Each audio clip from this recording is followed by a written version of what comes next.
It's 2026. This year, we're focusing on our healing, we're focusing on our health, we're focusing on our joy.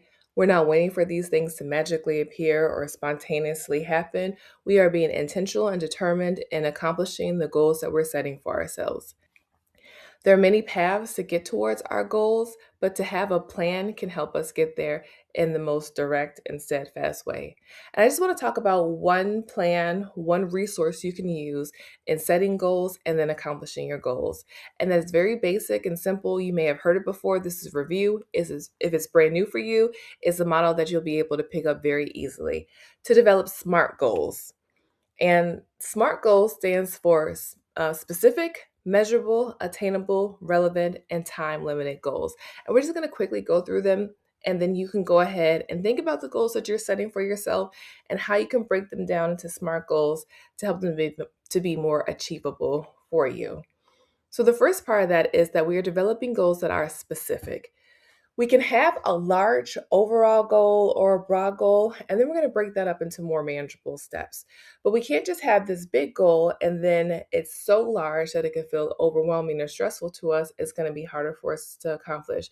We want to make sure that we're setting up the steps that we need to get to the place that we want to go to. So we need to be as specific as possible in setting our goals.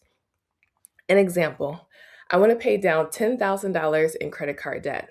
So we're not setting the goal of I want to reduce my debt. I want to pay down my debt. I don't want to have as much debt. No, we're going to be very specific. I will pay down $10,000 in 1 year. That is the goal. It's going to be measurable. So, again, we need to be able to see that ourselves working towards the goal. Each month, I will pay down $835 towards my debt. When it's measurable, we can see that we're actually attaining our goal, which can give us the motivation to continue that goal. When it's measurable, also, if we are not hitting those marks, then we get the time to make adjustments to the goal so that it is more attainable and reasonable that we're going to accomplish these things. And then we're not feeling like we are giving up or that we're not going to be able to follow through on the goal. So making it very measurable. Each month, we're going to look at that budget. Each month, we're going to see how much we're paying down. We are going to intentionally put that amount of money towards our goal. It needs to be attainable. Is this something I can actually achieve? Is this going to work for me? So in this example, I can afford to pay this amount each month. So yes, I can achieve it, and it's not going to limit or create a consequence for me in another area of my life that I'm not going to be able to deal with. So our goals have to be realistic and attainable. Is it relevant to me? Again, so it could be connected to a larger goal that we have so that we can be motivated to work towards it. We don't want to just set goals up haphazardly that actually don't have a lot of purpose or meaning to us because we're not then going to have the sort of motivation we need to follow through with that. So is it relevant? Yes, this is relevant. I want to purchase a home in the next 3 years. So to be able to purchase that home, then the least amount of debt that I have and the better my credit score is, the more likely I can get that home and get it at the rate that I wanted. And then time limited. So when is this goal going to be attained?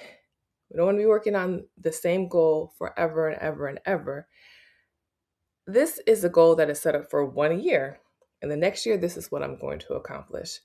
And we can have goals that can carry over, or once I accomplish this goal, then it helps me to move into another goal. But again, even those goals are going to be broken up and are going to be time sensitive, are going to be time limited.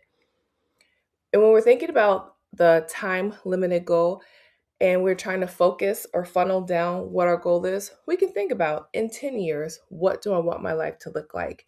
So, what would I have to accomplish in the next 10 years for that to happen? In 5 years, then, what do I need to do so that I can make sure that I'm getting to that 10-year marker? And then thinking about in 1 year, what would I need to accomplish to put me on a path to move towards what I want to accomplish in that 5-year plan? But again, all these are going to be time limited, they're measurable. We can track our progress over time. So this is a 1-year goal. So think about the things that you're wanting to accomplish. What do you want to achieve? What do you want to be different in your life? And then looking at those goals and using these steps here, making sure that your goals are specific, they're measurable, they're attainable, you have the resources you need to be able to accomplish a goal, they are relevant to you, and that it's time bound, that you can see how you're changing over time in a limited amount of time. And let us know how that works. If you have other ideas on how you can reach your goals or other plans for goal development, please feel free to share.